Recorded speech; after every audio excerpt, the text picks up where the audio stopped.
the Desert Tiger Podcast. Hello. Hello, Sarah. How's it going? Good, how are you? I'm doing quite well. Sorry for running just a little bit behind there, but Okay. awesome. All right. So we're connecting today to talk a little bit about your musical journey here. Yeah, I'm excited. Ooh, so am I. I like the excitement. I like the energy going in. So should be a good time. Are you ready to jump on into things? Yeah, let's do it. Awesome. All right. So, of course, today we're connecting to talk about your upcoming single. Well, by the time the audience is listening to this, your already out single, Mama's Boy. But I'd like to lay a little bit of a foundation that leads us to this moment Yeah. because you released your debut EP a couple years ago. You found some success with it. There was a few years in between releasing singles and 2020 when you came back. When you made that comeback, there was definitely a maturation inside of your music and definitely an evolution inside of your music. So where would you say like that came from? What sort of energy were you trying to capture with this new wave of Sarah Wickett? Yeah, I think I was performing a lot back then when I was releasing singles, like one after another. I feel like I was still kind of a little immature in my development of my voice and like just everything in general. And I was just having fun with it. I didn't really have a direction. And then I just feel like taking a couple of years off of performing and just focusing on my songwriting really helped. And I figured if I wanted to actually do it and pursue it professionally, I would just need to take it seriously. So I took a couple of years off to practice songwriting, and that really, really helped. I wrote with a lot of different really talented artists, Robin Ottolini being one of them, and she's great. But yeah, I think when I came back, I was working with new producers who are insanely talented, and I'm really honored and grateful to be able to work with such talented people. And I honestly, I owe it all to my producers because they're just so great, and they took my sound to a whole new level. So yeah. Well, you say you owe it all to your producers and obviously having that refined set of ears, but you also say like you took time to work on your craft. And that's very important because practice makes perfect. And some people just think that it's just oh, you just pick up a guitar, you play 3 chords and you just write some rhymes or some words that rhyme together. But it's like, no, there's energy you're trying to capture. There's a story you're trying to tell. So it definitely sounds like you spent time to work on those elements of yourself. Yeah, I think it's really hard as an independent artist too, to kind of really try to allocate your time equally to different avenues. And back then I was kind of new to the performance scene. So I had been performing a lot, but I was doing a lot of covers intertwined with my own music. And I think that took away from actually sitting down and songwriting and working on myself. So again, that's also why I took a little break from performing and kind of just came back with these really awesome songs. All right. Awesome. So let's dive into a little bit of some of these awesome songs, some of the things that you and these producers have been working towards. So you've started to gain a little bit of success. You've started to explore genres. You've started to add different elements to your music here. So it just wasn't like evolving your songwriting. So when it came to evolving the actual sound itself, would you credit a lot of these different elements and otherwise to the producers and just sort of like things that they heard that they decided they wanted to add? Or was it just things that you sort of picked up throughout the years and brought in? Because if anyone who's listened to your recent music can hear elements of Punjabi style of just in the sounds, in the lyrics, and just not just that, but it's also pop inside of the country. It's also a little bit of rock inside of the music as well. Yeah. I think it's always been a collaboration between my producers and I. I did start listening to a lot of Punjabi music, and we can get into all of that as well. But just to answer this question first, I had a really cool idea about combining country music and Punjabi music because I didn't think it had been done before, and I don't think it has been. And I definitely don't know of any Punjabi artists that are in the country music industry right now collaborating or just, just doing the country thing. So I don't know. I was like, I went to my producers. I'm like, am I crazy for wanting to mash these two genres up? But at the same time, a lot of Punjabi music the lyrics are about living in a small village, talking about farmers, talking about trucks. And so is country. So it's like, it can't be that far off. And I think it works really well. I'm so impressed with what we've created. And I think a lot of other people are too. Well, and it flows so very well. And like you say, it's people have been taking it in very well. The ideas mesh because it's different cultures. And as you say, as far as I can tell too, I don't think that this has really been done before because country sort of gets labeled with that Americana, that like sort of it's from the Western world, so it's gotta be Western, but it's at the same time, like it can be terrifying to take that step. But how does music build and progress? How do we evolve? How do new things come if we don't have the bravery to take those steps? Exactly. Yeah. And I feel like country music has evolved so much within the past couple of years. Kane Brown, Breland, Lil Nas X, not necessarily country, but he tried and now he's huge. So I was very inspired by those guys, and they're doing really good things, opening doors for a lot of artists. And who knows what doors you might open up continuing to do so, because you've built quite a little bit of a fan base, not just here, but also inside of that Eastern world, the Punjabi scene. So what has it been like to sort of get that feedback, not just from, like we said, the Americana, the country world, but also from an entirely different part of the world itself?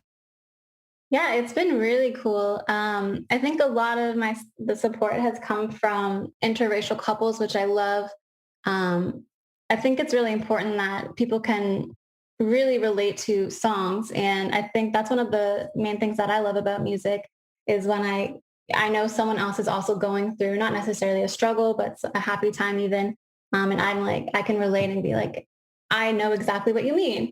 So being in an interracial relationship and writing about it and then having other people listen to it, I think is really cool. And it really affects them in a positive way and lets them know that I also relate to them. And it's just been really, really cool. I think one of the coolest things about being a musician is just hearing people's feedback and hearing how much music resonates with people and connects people.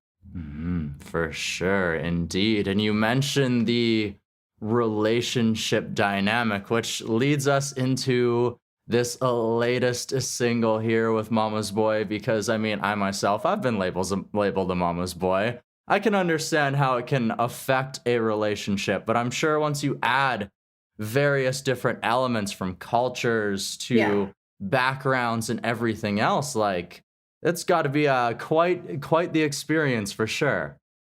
Yeah, and that's kind of where Mama's Boy came from. The song's about dating someone who is a mama's boy, and the lyrics just basically talk about cultural differences and how hard it is being in a relationship with someone whose family has a lot of expectations. It's not easy, but unfortunately that relationship didn't work out, but I got a great song out of it. And the Punjabi kind of came in just to kind of not only help Punjabi people understand the song a little bit and relate to it a bit more, but because my ex was Punjabi. So I think it just hits a little bit harder home. Well, and it just continues to share those elements of it was a dual side. Somebody becomes a piece of you for a while, and you sort of take some of those pieces and they become a part of you, right? Yeah, exactly. Awesome. So who helped you to bring this song to life? Did you pen the entire thing yourself and then take it into the studio? Who helped you to bring this magic out into the world? So I am good friends with a girl named Vipneet, Kaur, and she's also a songwriter, and she helped me write the Punjabi parts of the song because I'm taking Punjabi lessons, but it's a different story when you actually try to put it down and mix it in with English lyrics. It's really, really hard because the sentence structure is very different and a lot of the words don't necessarily have the direct translation in English. So she helped me with that. She was a great help. And then I also took it to my two producers, Mark Shore and Eric Fentelman.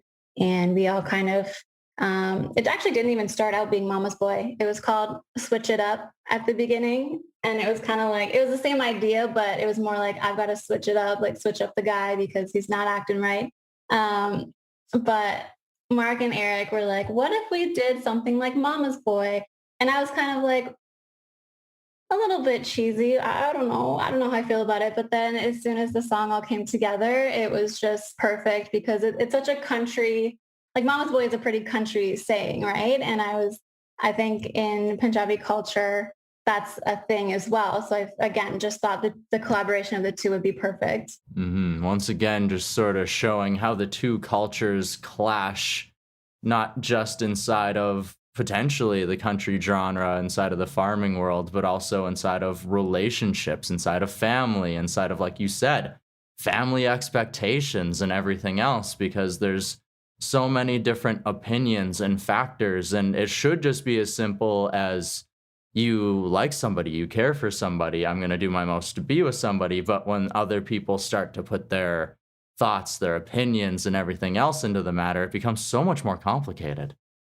Yes. But yeah, I mean, it's fun and it's been really great learning about the culture through our relationship as well. But it definitely comes with its challenges. Mm-hmm. Absolutely. So you mentioned that, because as I said earlier too, it meshes very well inside of the song. So you've been having some songwriters to help you to make this cohesion, but you're also taking Punjabi lessons yourself. I am. Yeah, I've been taking them for a year and a half now. And that's been a fun journey. I've always wanted to learn a second language. And again, just being surrounded by a lot of Desi people, it kind of made sense. And yeah, I live around a lot of them. So it's been fun. It's been really challenging. I feel like I'm at a spot now where it's getting very hard and I'm really busy. So keeping up with the lessons every week or a couple times a week has been difficult, but my teacher is great and I show him my songs and he's very supportive and I'm really grateful for him. Awesome. Well, having a good teacher helps as well. And it also makes to make sure that the songs sound great too. Because of course, if you're going to add these elements, you want to make sure that you're doing so properly to respect everything, right? Exactly. Yeah. And it's really hard. The pronunciation is hard, especially when you're singing in a different language. Because I feel like when you start singing, you are used to like molding your voice in a certain way. And then having to sing in a different language while pronouncing the words differently than you would usually sing, it's really hard. So you almost have to try to pronounce it as if a native speaker would, which sometimes our tongues just don't work like that because we weren't taught that at a young age. Yeah, for sure, indeed. And you mentioned that taking lessons can be a little bit tougher because the world's starting to reopen again, and a lot of those opportunities are starting to come back, like maybe performing live and otherwise. And you've been doing some video performances throughout the past year and a half here, but with the potential of being able to actually play these songs in front of human beings who can give you feedback right away. What is the excitement like to potentially return to the live stage in the near future? I'm so excited because I haven't, I told you I took those couple years off of performing and that was before the pandemic. Had I known there was going to be a pandemic, I probably would have continued performing. So I haven't actually performed in maybe 4 years actually live. So everything from 2020 onward, I haven't performed any of my new songs live. So I'm so excited to get back on stage. And then, of course, the Punjabi country songs. I'm a bit nervous. I'm not going to lie. I don't know how they're going to be, received, but I'm sure it's going to be positive. And I'm just really excited that I get to do this and I'm living my dream. Well, maybe you'll start to see a few new faces. Maybe you'll see a few more people comfortable going to those country music shows just because you're starting to open that door, right? Exactly. Yeah. Yeah. I mean, it would have been really cool to perform at Boots and Hearts this year. It's one of my bucket list playlists. And I think I hope that a lot of Desi people would have came if that was going to happen. But unfortunately, Boots and Hearts was canceled. So Hey, well, they'll just have to stay connected to you on social media so that when that opportunity finally does come their way, that they can yes. be there in the crowd. Yeah, exactly. Absolutely, absolutely. So our first taste of Mama's Boy came inside of a little bit of a teaser video that sort of had a bit of a mashup, which also showed off a song called Good Friends. So there's more new music on the way. So what does the future hold for Sarah Wickett besides this? Well, I mean, including this upcoming new single. Is there a sophomore EP potentially on the way? What else does 2021 hold? Yeah, I think 2021, we're just going to use the rest of the year to push Mama's Boy. I'm really, really excited about it, and I have a lot of big plans for it. So it might even be getting a remix put out there with a female Punjabi singer. Yeah, I'm really excited about it. But we won't talk about that too much because I don't know if it's going to happen. But and then I think definitely a sophomore EP in 2022. Obviously, I have Good Friends, which is a banging song. I don't even know if the acoustic version did it justice, but it's really cool. So that'll be coming out probably in 2022 as well, and should be nice foreshadowing to my EP. Awesome. All right. So building into 2022, maybe some live shows, a whole lot of exciting things here on the future. Yeah. Awesome. Awesome. Well, Sarah, I have had a fun time diving through the last 2 years here with you so far. I have one last question. Are you ready for it?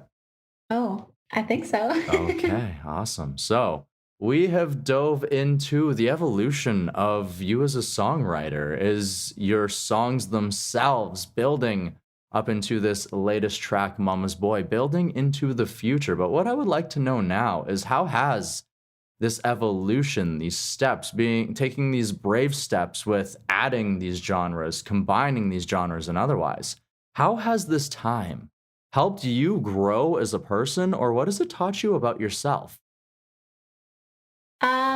I think I'm always up for a challenge, and it's really just taught me to embrace that challenge, and just always follow your heart. I mean, if your heart is in something, just go for it, and put everything into it. I think, yeah, it's again, everything about this Punjabi country genre has been challenging and rewarding, but I'm really excited for what's to come. All right. I'm very excited as well. And I'm very thankful that you could share this story as well as that lesson with us here today on the Desert Tiger podcast. Thank you so much.